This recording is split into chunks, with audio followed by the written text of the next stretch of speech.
Hello, friends and family out there in YouTube land. I'm Robert Hamm with RobertHammPhotography.com. You can find me on Facebook and YouTube at /RobertHammPhotography. You can even catch me over there at Twitter over at RobHammPhoto. Today, I actually want to show you something that's ridiculous, I know, but quite interesting and really cool.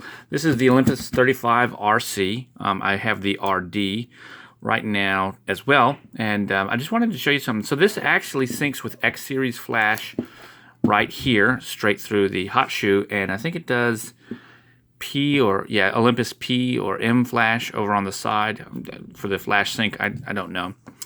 But what I want to show you is, we've just got the Yongnuo YN560. It's on. I'm going to go ahead and wind the or advance the film. There's no film in here, but maybe we can see when we turn it up. Boom, you see that? So there's a flash trigger that happens right here. These batteries are real weak, so of course I've got to wait for it to turn back red.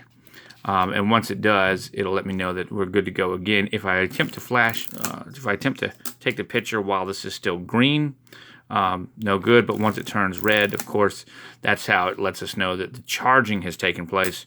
And we've got another nice little flash right there. Of course, the reason that this is interesting is because this happy little Olympus RC has a leaf shutter and synchronizes at up to 1/500th of a second. And so that's a really cool thing. I'm going to take this front element off just so that you can see the aperture in there. And notice here the aperture opens and closes. I should be on f2.8. No, actually I'm on flash. Let's change it from manual. From the little aperture ring right here, I'm currently on flash. Let's see if the flash will still go. There you go. Now you can see my aperture open all the way up, the little square aperture. Let's see if it'll still go off here. Did I miss something? Nope, it's not going off at all. So there is no battery in here. I'm in off. Sorry, guys. I didn't click over enough. There we go. Yeah, and it still works. So in manual, we still go.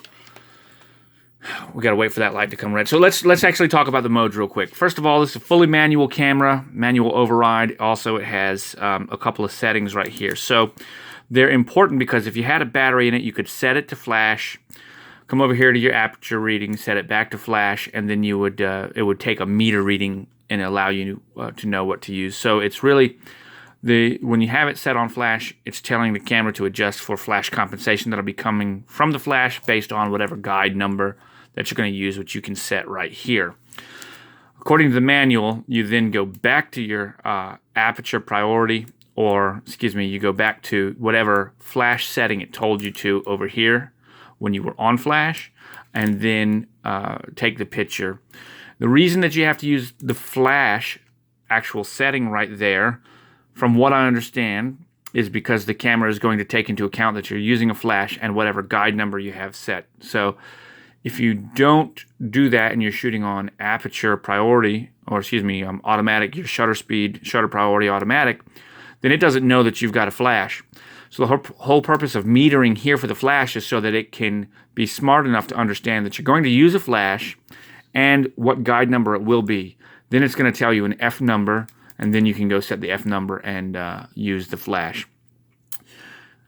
I wouldn't do that at all anyways, because I don't even care really about using this with the batteries in it whatsoever. I find the Sunny 16 rule works very well, and shooting with these cameras is pretty simple anyways.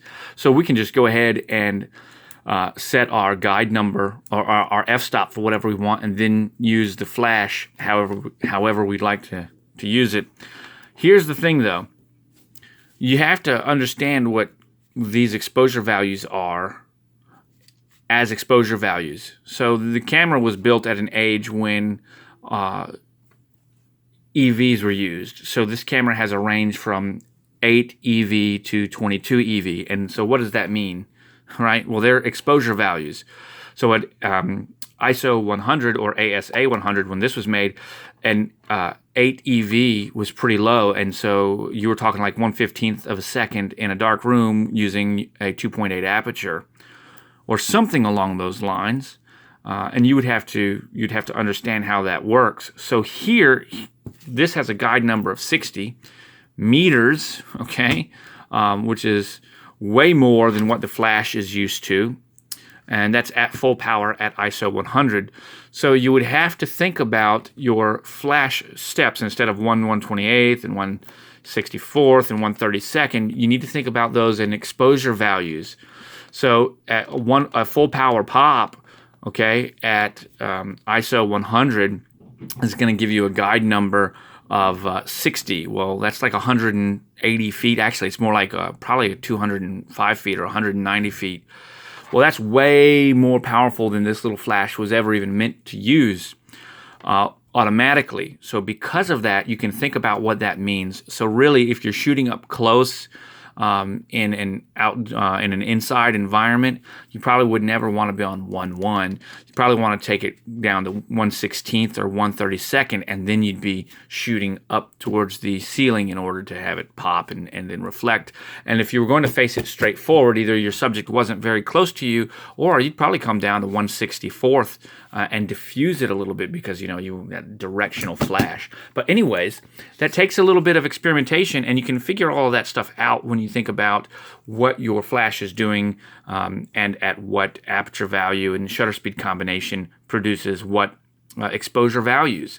So although we really don't get any exposure value reading information in here, what we do get is a shutter speed and an aperture in there, so we can see that. And when you're not shooting on the auto shutter preferred automatic, it doesn't really matter. You can use your Sunny 16 rule. So what that would mean is if we're outdoors and I'm shooting a close-up portrait of somebody maybe 7, 8, 9 feet away, something like that, and I want to do like a 3/4 or a chest up or shoulders and head shot, then we might diffuse this and face it forward so that they're looking at us. If they're backlit, we'd probably use something around 1/32nd or 1/16th or right there, because we're talking about outside, bright, sunny day.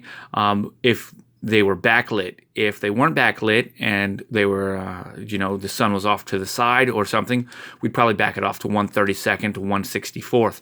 The minute that we got into shade, we'd probably be around 1/32nd to 1/64th, and then as it got darker, we could probably stick around here and just a little bit less. Remember, you don't want your shadows that you're trying to fill to look harsh. Once again, you want to create additional shadows. You just want to fill some shadows. So anyways, those are just some really interesting parts about this little camera, and so nice to see that without a battery in this thing. Really cool to see how well it actually works and that you can get the flash to go off. If you didn't know that, and this is a surprise to you, then you're looking at a camera that I got. This one, I was lucky. I got it for $28 online, and it's in relatively good condition except for the rangefinder function needs adjustment. And then this flash is like $61 from B&H, $67. So for right around $100, you could have a really cool little system that you could take outside. Even though it's huge, I know you would laugh and you'll say, well, why would I do that? We're not talking about why you would do it. If you've got this camera and you want to use flash at some point in time, that's why you would use a flash. And you don't have to worry about buying a flash from back in the day of this time frame. You can use a modern flash with it. That's the whole point of this. Of course, you could use, an older flash if you wanted to, but you'll probably get better, more consistent results with the newer flash. I don't think, however, that you'll be able to use your auto function, your shutter preferred automatic flash, right? With a newer flash, you'd have to have one of the P220 in order for that to work.